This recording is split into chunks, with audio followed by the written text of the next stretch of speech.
It's Ramon here again, Bold Like a Leopard. It's still Sunday, February 26th, 2017. I just had dinner with a few family members a couple hours ago, and I have some big changes coming next week to my life.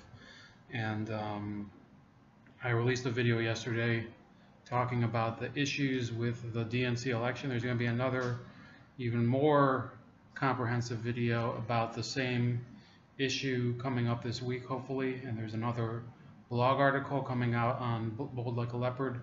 I'm going to republish it on Excalibur Report as well.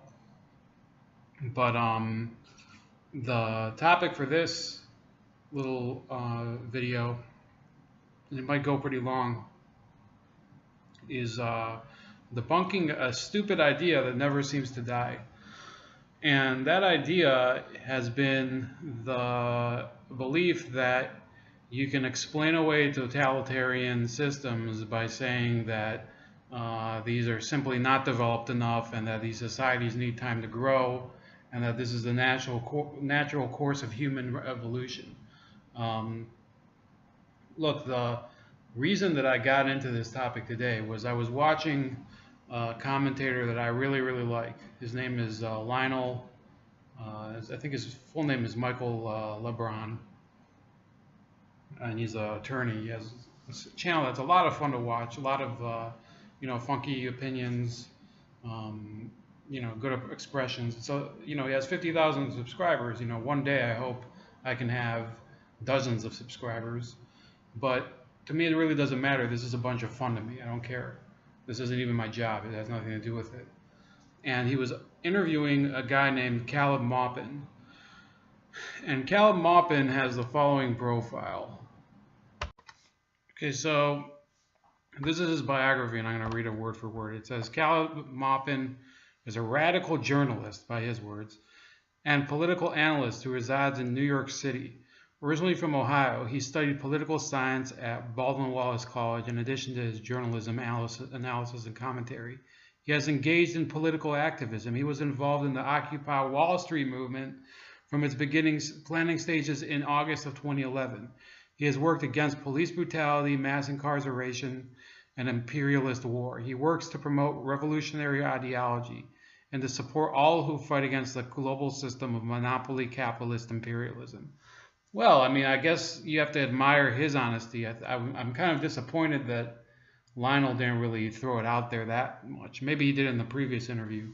But he's using this Caleb Maupin as sort of a sounding board for a lot of dumb ideas that maybe Lionel hasn't put away because they're so dumb that they can't even be defended. What basically Caleb Maupin has been is an apologist for governments that are far worse than the U.S. government. The United States has had a runaway system of government control, and this idiot wants more government control. It's like when it's the same thing that Cruz was yelling during the debate with Bernie Sanders. I want more cowbell. That's what he wanted, and that's, Occupy Wall Street. The people who supported that movement were probably the biggest gaggle of idiots ever assembled this side of, or the other side of 2016. Those were a bunch of morons that they thought that by camping out in a public park, anybody would actually care about what they want. No, nobody cares about what they want now. Let me give a couple notes about this guy. So I actually went and visited Baldwin-Wallace College. I think it was for a prospect for a job that my company was supposed to do. And basically what this makes this guy, Baldwin-Wallace is a small liberal arts college. It has a musical conservatory. It's a smaller, less well-known version of Oberlin College. And basically the people who are produced from Baldwin-Wallace are self-entitled white radicals that think that they're leaving the comfy confines of their college to change the world, and it doesn't work that way. And I think people have to realize that that you could sip as much coffee and wear as these are Sandal socialists. They're idiots who They spend the whole day with their socks off, lounging around a coffee table and whatever. This is the exact reason why they never gained respect during the primary, and sometimes deservedly so. There was the whole issue where Hillary Clinton called the Bernie Sanders crowd disappointed youth that were probably living in their parents' basements.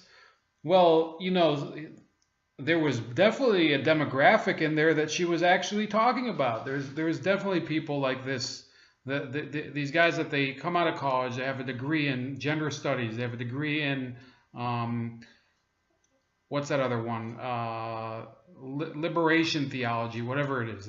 All these people who go to theological seminaries nowadays, their degree isn't worth the paper it's printed on. So, you know, I'm responding to him, and you know, I don't think he's gonna care. I actually tweeted to him earlier, and this guy doesn't have a following. He's probably almost as low of a figure right now as me. And look, he's worked for Press TV and RT. Okay, now RT is an entertaining channel. Press TV is a different matter. Both of them are related to foreign governments that are authoritarian. There's no reason to really. Now, I'm not saying don't watch him. I'm not saying I think RT's got some like cool programming. I don't care. I'll watch Larry King on RT, and it's really and the same goes for Press TV. But realize that if you're working for that station, you're actually drawing a check from a government that they're not even nice to their own people. So who the fuck are you even kidding? And this election, it bears no effect on actually legitimizing the activities of those governments. It doesn't mean just because it's wrong, just because it's inaccurate that the Russians stole the 2016 election, that makes Russia and Iran better countries, because they're not. Iran is a country that's promoting aggression around the world right now. They have networks of recruited terrorists all around the world affiliated with their Hezbollah group. And if you're somebody getting the money from Iran, what are you supporting? Iran was the first revolutionary Islamic country in the 20th century. In 1979, they overthrew the Shah, and they became an Islamic republic. It was the first Islamic republic, to my knowledge, that ever existed in the world. And they instituted a theocracy. So if he wants to talk about radical political activism or whatever it is, then why doesn't he try it first in Iran?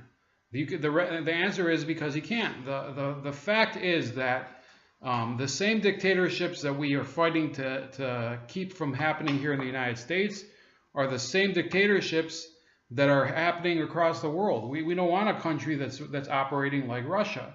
And I think it's important to remember, as amusing as it is to think about Vladimir Putin, and as intelligent as he is, as he sounds when he's on TV, he's not a great person. He's just you know, he's a tyrant just like anybody else. I mean, it's not a matter of loving or hating him. It's a matter of remembering that this is not a country where we're talking about a civil discourse at the highest levels of government. This is always a society where, in Russia especially, where basically it's a chess match at the top. It's realistic. Why even pretend? Did you know that in I believe it was in 1985, the General Secretary, it might have been even before that, it was 1983. Yuri Andropov was the General Secretary of the Soviet Union. He was a KGB chief before he was the leader of the Soviet Union. The General Secretary, by the way, that was the most powerful position in the Russian government during the Cold War. So he died, and they had to have a race to, and it's not even a race, it's just a paper ballot among the party members to determine who succeeds. And there was a case where, in order to get his successor, Konstantin Chernenko, to be formally ratified as the president, they had to drag a person who was terminally ill, who was part of the Central Committee, to vote by hand. That's the type of system you're living in. Now you could say, I mean, there's parallels in the United States, but no, that is the norm over there. That is and that's why I'm gonna call this, our system is the exception and not the rule. So this is the end of part 1, okay? And part 1 is subtitled, Caleb Maupin is a fucking idiot, okay? So let's go on to the next one.